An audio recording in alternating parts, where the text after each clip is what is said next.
evening, everybody. I'm Joe Dela Cruz. This is Born Political. We've had a few weeks off, so welcome back. I also want to welcome our viewers over in New London. We've expanded. Tonight we're trying it out. We're not sure. It's the first night. But we're located over here at SEC TV in Groton. And I've been to the Myrock Road facility. That one is no longer there, but they still broadcast to that area. So welcome, welcome, welcome. This is a great night to be here tonight because we're going to talk a little bit about New London, and not just New London, but about all the surrounding towns. I am president of Community Speaks Out, and tonight my guest is the vice president of Community Speaks Out, and also my wife, Tammy Dela Cruz. Welcome back to the show, honey. How are you doing? I'm doing good. You doing good? Yeah. Yeah. So, we wanted to do a show tonight and really talk about something that's relevant, actually around our country. Right now, we are seeing, a lot of funding that was happening federally that's going to get cut down. And the reason I bring it up is, we've been the recipients of the Opiate Settlement Fund. We're located in Groton. Our council has been unbelievably supportive of what we've done in these last few years. They've taken all of the Opiate Settlement Fund money and basically awarded it to our group solely. And what we're seeing, and the reason I brought up the funding at the federal level, there's a lot of nonprofits now kind of scrambling, not knowing what's going to come next. And that funding that we've been getting out of that pot, I'm sure there's going to be some competition for it. We've already seen there's another group that will be asking, and listen, we all do the same work. We all cheer each other on. We're part of the same team. We want to make sure that money is going to be spent in the right way. And that's what we're going to talk about tonight, the Opiate Settlement Fund. If you haven't heard of it, I'm going to let my wife talk about it a little bit. I know most people don't realize how it happened. Most people don't realize why certain towns got more money than other towns. I think we're going to talk about that a little bit. And then we're going to talk about our mission to educate our surrounding towns and our voting bodies that are going to ultimately decide where this money goes. It's a lot of money. It's very little if you go town by town. But collectively, I think if we get these towns together and get the message out, that we can do some great things. I know we've done great things already. Mm-hmm. But how did the towns get the money? Like how does this all happen? Why does Groton get so much and another town get so little? It was based on how many prescriptions were written in their towns. So we have quite a few pharmacies located in Groton, so I'm guessing that's why. Yep. We got a lot. So we have CVS, we have Big Y Stop and Shop. We also are a job and work center as well as New London is. So sometimes when you're leaving EB and you're going back to Voluntown, you may just stop in it, and that may be your CVS. And I think even EB's, where they get prescriptions there in Chicago Avenue, that probably even counts. So we had this massive amount of people using it. But we want to make sure that the little towns, like the Prestons of the world, where I think they may have one pharmacy, and I don't think they got that much money, but it's going to be good for them to know that they could take, if they got that $5,000, and put it towards something that's going to be able to build on programs, which we do at Community Speaks Out.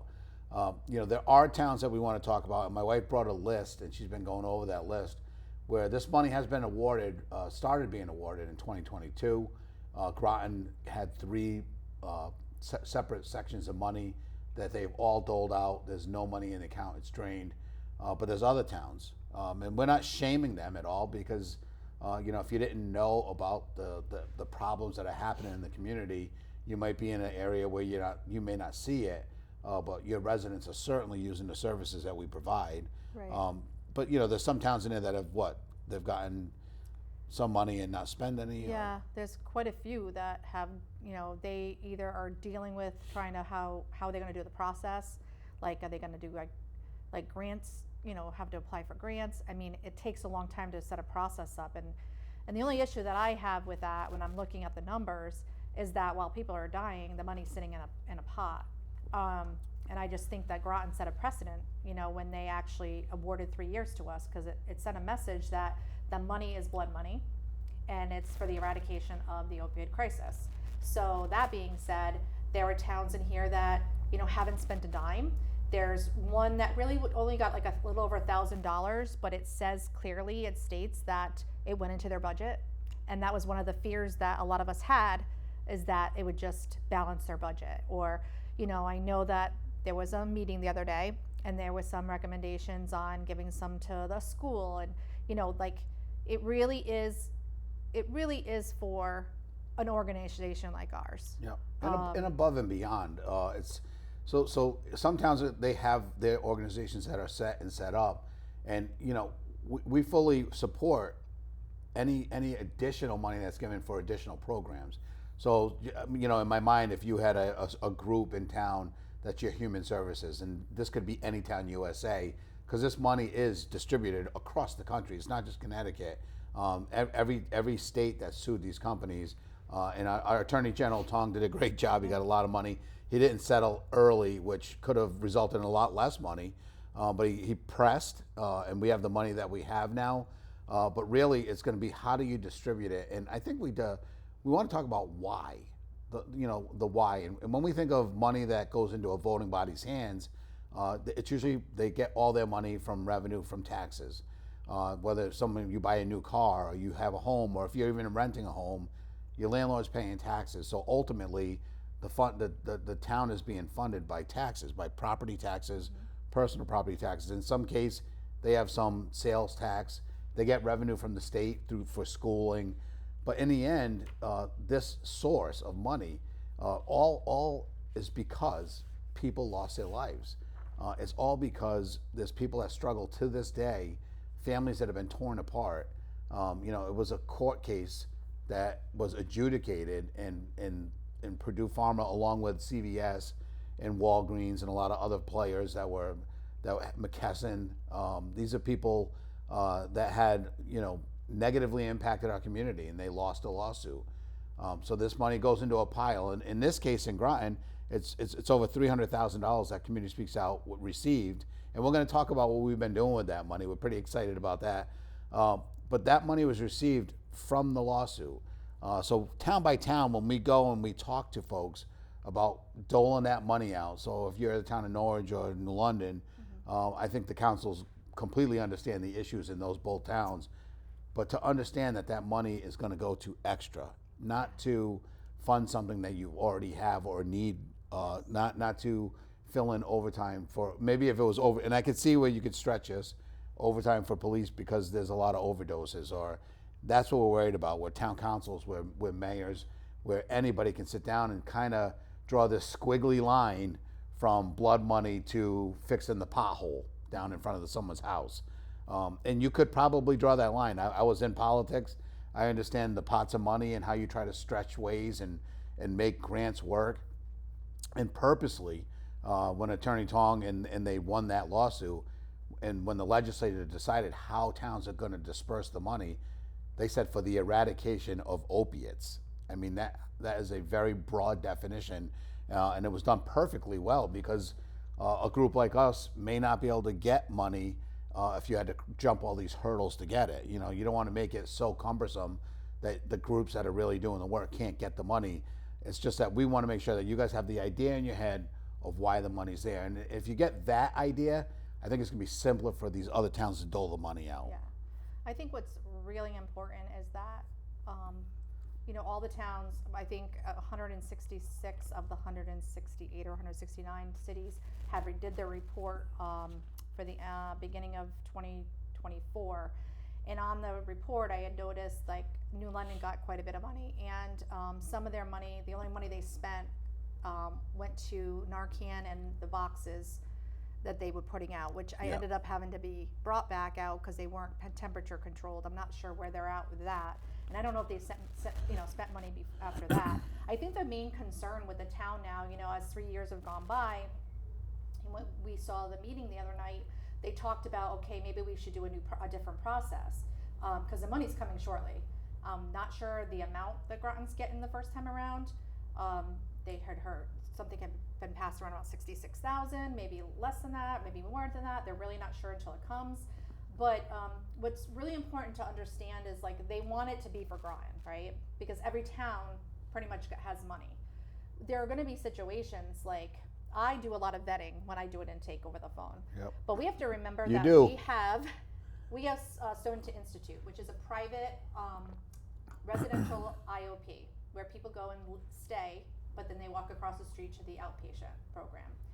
Once they've been there for 45 days, if there's no aftercare plan, like a sober house for them to go to, they can just walk out the doors and now they're Groton's problem or issue, to deal with.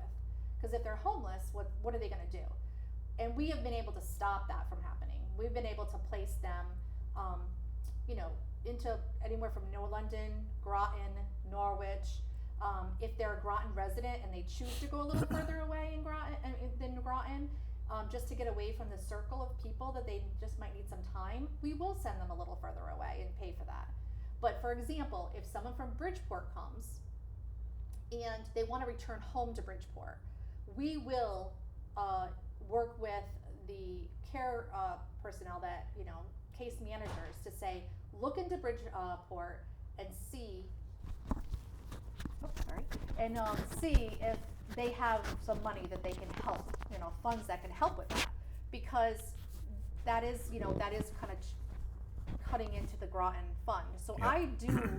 I have a button that I can press Groton down on so that we can do and keep those numbers on who really are kind of Groton residents. So for example, if somebody is from Norwich and they go to Stonington and they've been there 45 days and they're homeless, they're in Groton, homeless in a treatment center, right? Now they want to go to Norwich, New London, or Groton.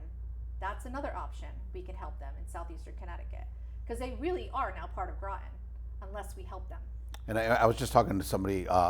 There's a newspaper article coming out tomorrow from the Connecticut. Is my mic okay in there? I had to readjust it a little bit.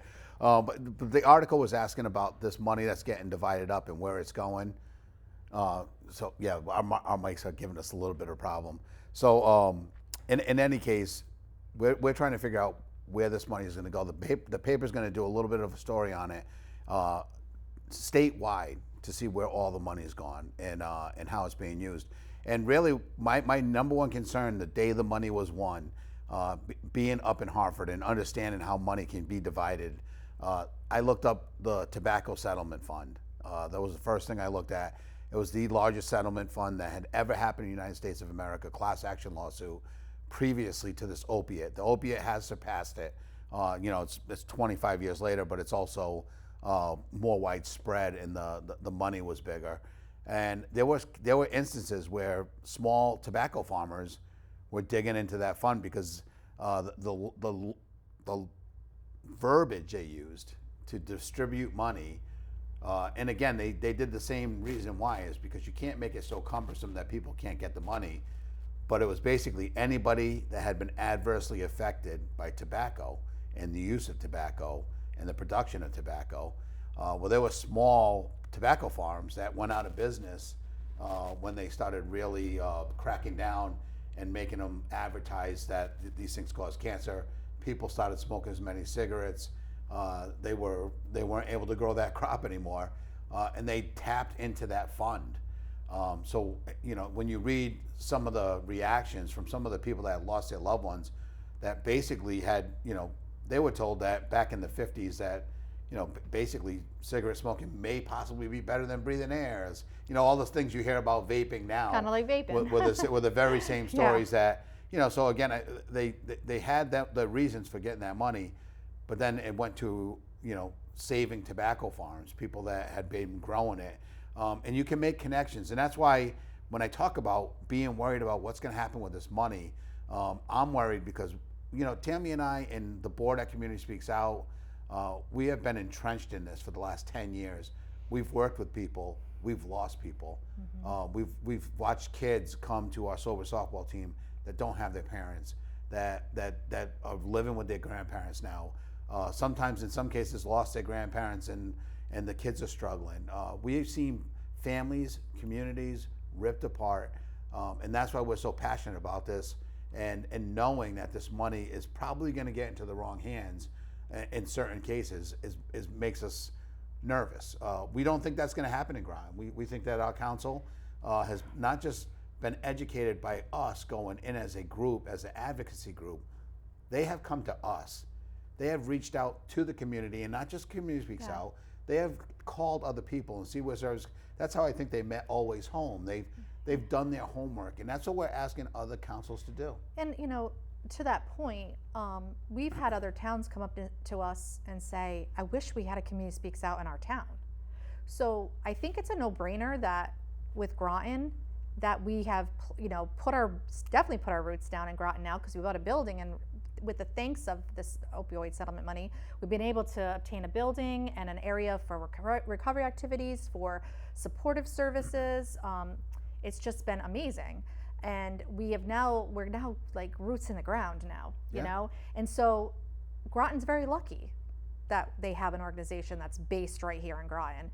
We work closely with the Groton Town PD, with the city PD. We work with, we just talked to the fire department. They're talking about there's gonna be some changes to the administration of Narcan. Like their police won't be the first responder anymore to the Narcan. Not that they can't get it, but they're not certified, which is kind of crazy because I can give Narcan. But I let them know, you run out, we'll give you Narcan. It happened one time in the city of Groton. They were running low, and I said, we never want you to run low. So I dropped it off. Then I came up with some idea with the social worker from Groton Town. And I said, hey, I'm dropping these Narcans off with our card. You go to an overdose, give them out to the guys, have them leave them with the family, just so I can get them in the hands of the people that need them. So we've gotten referral sources from Groton Town PD, and we've gotten referral sources from the city of Groton. And so it's just really, really important that, Groton Town just remembers like how many Community Speaks Outs are out there. And that's a really clear message I want to send. And just piggybacking off of that, I mean, there was a meeting the other night I really paid a lot of attention. There was a lot of like throwing names around of different organizations that could use the money before they really looked into it. One of them was Life Happens. That's an agency that bills. We work with them as well. Yeah, they take most insurances, including Medicaid. So it's a billable service for them. It's an LLC. Sending money that way, I mean, in my opinion, wouldn't be right. But they at one point decided we want to do a non-billable service that insurance won't pay for to offer to our people, which was a recovery coach or recovery navigator, whatever you want to call it. And we said, listen, we know that's going to cost money, and we know that people aren't going to be able to afford this. So we will partner with you, and we will fund this. And we did for a few years, and it got to be too much for Life Happens, and they ended the program. But see, that's what we do. We constantly are seeing, like, if another organization wants to do something that's not billable, we're going to talk, we're going to learn about it. What do we think is it going to create a bridge for those individuals that need to have the next step? Yeah, then we're all into it. So it's just about really doing your homework, and I think that the majority of the council has done that. And if they do want to do a different approach where they do an application process, I think you start that after this money comes in. Yeah. Because once the money comes in, it was really hard for me to look at this report to see that on the beginning of January 24, there's multiple cities and towns that haven't spent a dime because they don't know what they're going to do with it. So dole out the money that you get, make sure it's getting in the hands, because we're the ones that have to look at the eyes of individuals at our grief group that have lost their children. This money is because their kids died. This money is because their loved ones died. And so by Town of Groton making sure that money gets where it needs to go right away sets the tone for the rest of the cities. And you make several phone calls to the other towns and cities to let them, hey, look at what Groton Town did. I'm going to give you guys homework out there because the homework is simple. We all live in a town somewhere in Connecticut, or even if you're getting this in Westerly, which I heard it spans all the way over to there, so we're pretty happy with all the coverage that we're getting. But when you go to these meetings, you are a townsperson. Yeah. If you're a council member and you had no idea about this money, or you really hadn't thought about how you're going to spend it, and you're watching this show, go to a group, find out what's happening in your community. My dream and what I see is, because we are so different, Community Speaks Out has really filled a gap that I don't think anyone really saw. And we've learned how to do it over these 10 years. We didn't know what to do in the beginning. We were scrambling.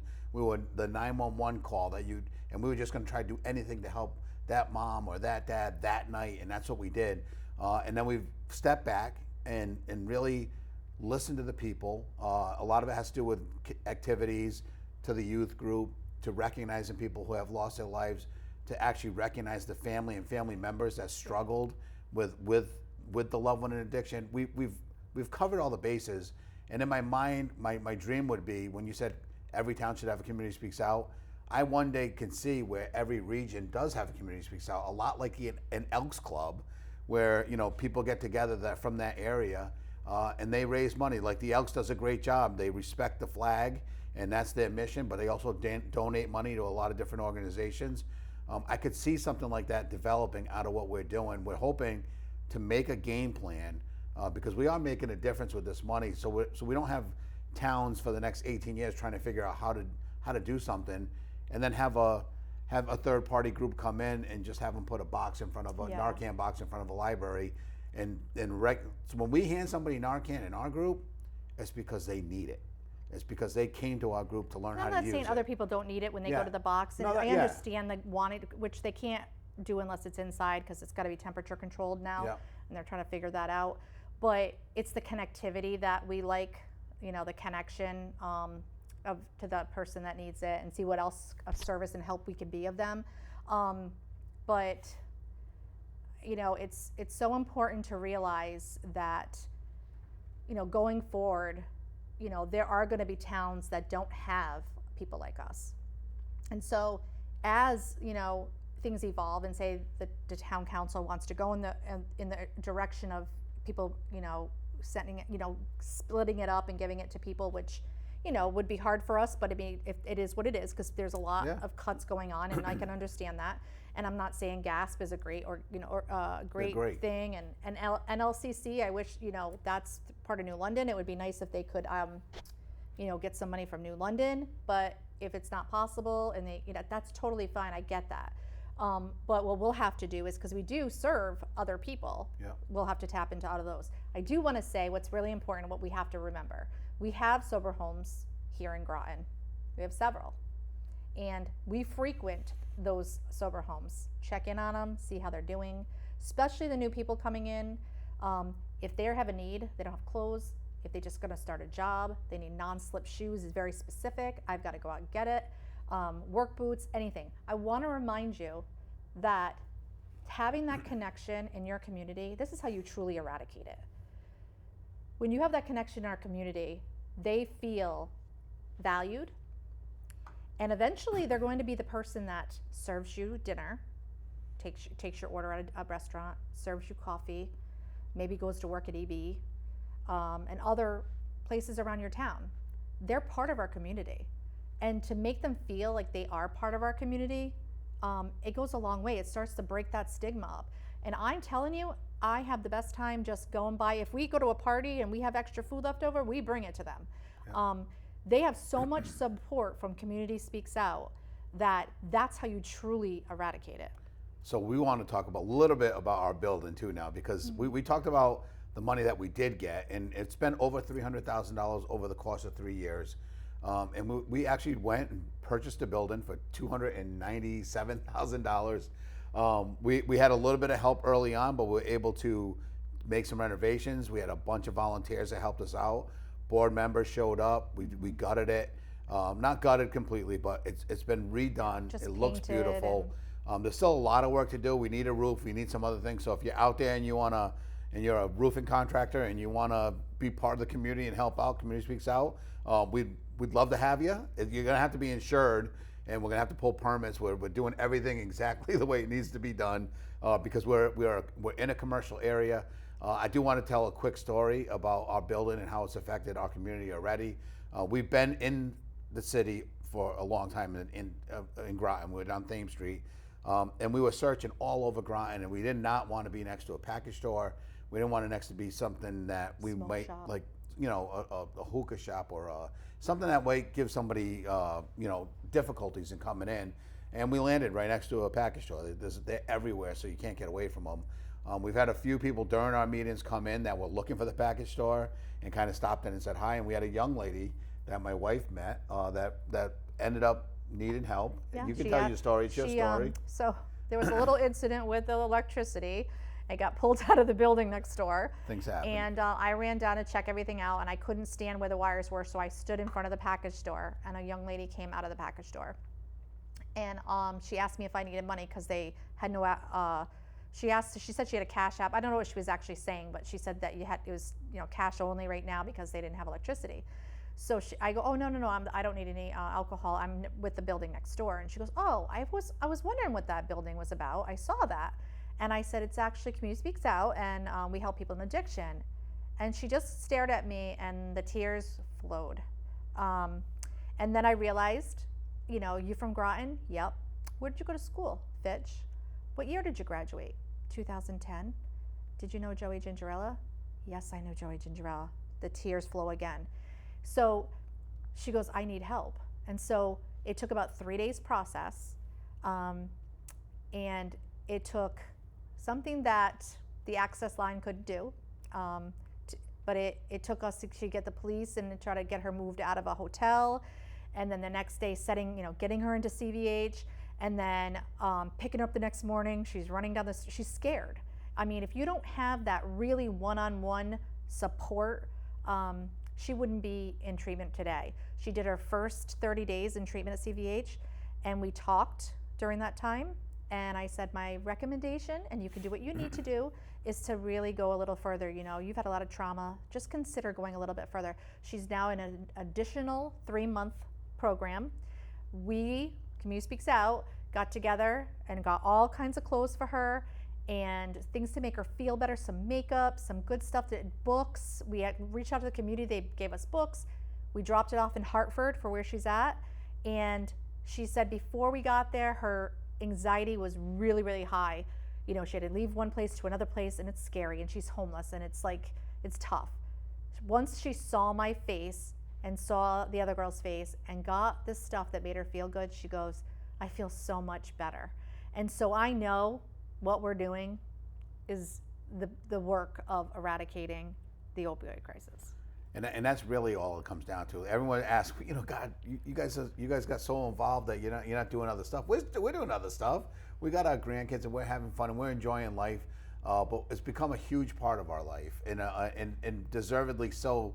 That the people that come to Community Speaks Out and reach out to us, whether you're in addiction and in the middle of it, or you're a family member that's in the middle of just finding out, or you've been around and you're a journeyman and you've been around a long time, you come in and you share the stories, and a lot of times you're helping other people. Yeah. And that's what makes us There is happy. a lot of recovery. There is a lot. I mean, we want to make sure we see 10 years since we started, 10 years, 9 years, 8 years, there's recovery.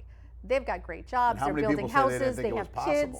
Oh yeah. A lot of people they didn't realize they could have joy in their life or actually have fun in recovery. So it's important to know. And it's also important to know that I might be helping somebody at Stonington that has maybe a crack or a cocaine problem, but the way our world is working right now, you do not ever get crack or just cocaine. Half the time you got fentanyl in it, you have other stuff in it, so it's still eradication of the opioid crisis because people are dying when they think they get one thing and they have something else. So getting rid of the addiction as a whole is still a part of eradicating the opioid crisis, because the crisis is we don't have just the pills, we don't just have heroin. All right. We have fentanyl. We're out of time for the night. It was 2 Della Cruzes. It wasn't going to not be enough time. We'll see you guys next week. Hour. Born Political. Thank you for listening. Thank you.